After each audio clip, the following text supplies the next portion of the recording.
अंकिता और आप देख रहे हैं सत्यहिंदी.com।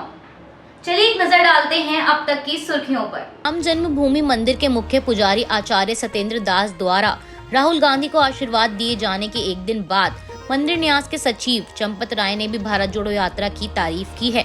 मंगलवार को फैजाबाद सर्किट हाउस में न्यास की एक बैठक में शामिल होने के बाद चंपत राय ने भारत जोड़ो यात्रा को लेकर कहा कि देश में पैदल चल रहे एक युवक का मैं आभार व्यक्त करता हूं। मैं उसके इस कदम की सराहना करता हूं। राय ने आगे कहा कि इसमें कुछ भी गलत नहीं है। मैं आरएसएस का कार्य करता हूं और आरएसएस कभी भी भारत जोड़ो यात्रा की निंदा नहीं करता। उन्होंने कहा कि राहुल गांधी इस खराब मौसम में चल रहे हैं, इसकी सराहना की जानी चाहिए। मुझे कहना होगा कि हर किसी को देश की यात्रा करनी चाहिए। इसके साथ ही राम मंदिर न्यास के एक अन्य वरिष्ठ न्यासी गोविंद देव गिरी ने भी राहुल गांधी की भारत जोड़ो यात्रा की सराहना करते हुए कहा कि मैं भगवान राम से प्रार्थना करता हूं कि वह उन्हें आशीर्वाद दें ताकि राष्ट्र एकजुट, मजबूत और सामंजस्यपूर्ण बना रहे। भारत जोड़ो एक अच्छा नारा है और भारत को एकजुट होना चाहिए।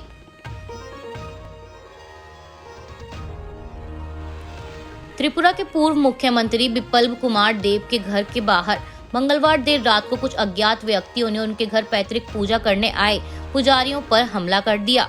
बता दें यह घटना उस समय की है जब पुजारियों का एक समूह देब के राजधानगर स्थित आवास पर पहुंचा। पुजारी बुधवार यानी आज के लिए देब के पिता के वार्षिक श्राद्ध समारोह में यज्ञ करने के लिए उनके आवास पर आए थे। खबरों के अनुसार कुछ अज्ञात लोगों की भीड़ ने संतों पर हमला किया और उनके वाहनों में तोड़फोड़ भी की।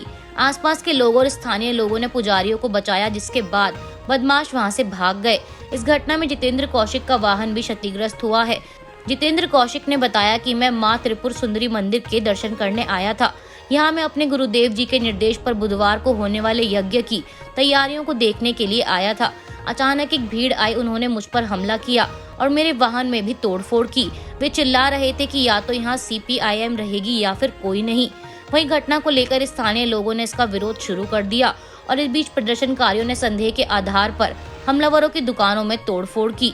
इस सारी घटना के बाद क्षेत्र में भारी पुलिस बल की तैनाती कर दी गई है और स्थिति को संभालने के लिए उप मंडल पुलिस अधिकारी निरुपम देव वर्मा और अतिरिक्त पुलिस अधीक्षक देबांजना रॉय मौके पर पहुंचे।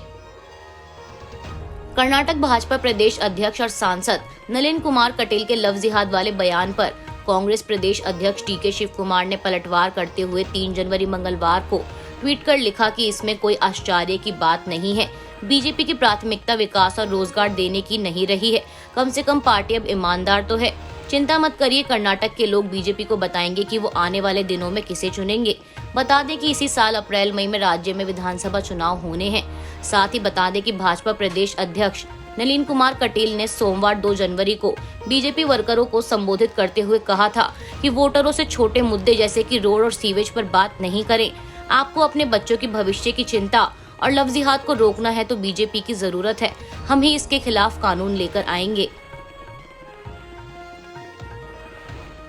भारतीय जनता पार्टी के राष्ट्रीय अध्यक्ष जेपी नड्डा का कार्यकाल 20 जनवरी को खत्म हो रहा है, लेकिन ऐसा माना जा रहा है कि पार्टी के 2 दिवसीय कार्यकारिणी की बैठक जो कि 16 और 17 जनवरी को होगी, इसमें जेपी नड्डा के कार्यकाल के विस्तार को मंजूरी दी जा सकती है।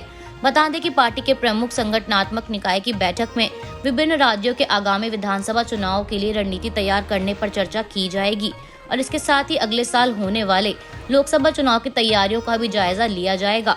इस बैठक में प्रधानमंत्री नरेंद्र मोदी, केंद्रीय मंत्री और देश भर के वरिष्ठ नेता शामिल होंगे। दरअसल जेपी नड्डा का 3 साल का कार्यकाल इस महीने के अंत में पूरा हो रहा है और इस बात की पूरी संभावना है कि आगामी चुनाव को देखते हुए उनका कार्यकाल बढ़ाया जा सकता है। गृह मंत्रालय द्वारा खुफिया एजेंसी से मिले इनपुट के आधार पर पश्चिम बंगाल के राज्यपाल सीवी आनंद बोस को जेड प्लस सिक्योरिटी की सुरक्षा दी गई है। बता दें गृह मंत्रालय को सूचना मिली थी कि आनंद बोस पर किसी तरह का खतरा है और इसी के चलते उन्हें जेड कैटेगरी का सुरक्षा कवच दिया गया है।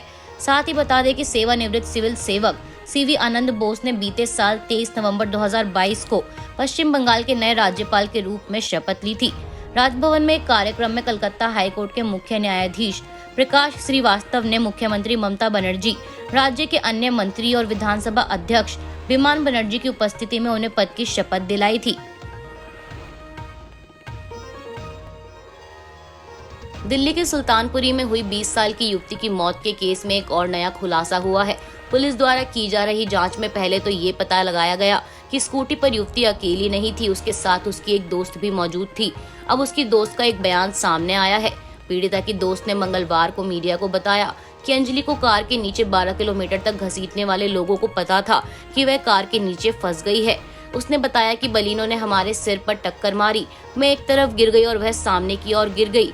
मेरी दोस्त कार के नीचे फंस गई थी और कार में बैठे लोगों को पता था कि वह उनकी कार के नीचे है। लड़की कार के नीचे फंसी हुई थी और वह चिल्ला रही थी। मैं डर से घर चली गई। आपको बता दें कि इस कंझावला कांड में भारतीय दंड संहिता आईपीसी की धारा 279 यानी तेजी से गाड़ी चलाना और 304A यानी लापरवाही से मौत के तहत मामला दर्ज किया गया है, जिसमें दीपक खन्ना उम्र 26 साल, अमित खन्ना 25, कृष्ण 27, मिथुन 26 और मनोज मित्तल को पुलिस द्वारा गिरफ्तार किया गया है। अभी के लिए बस इतना ही। बाकी की खबरों के लिए बने रहिए सत्यहिंदी.com के साथ।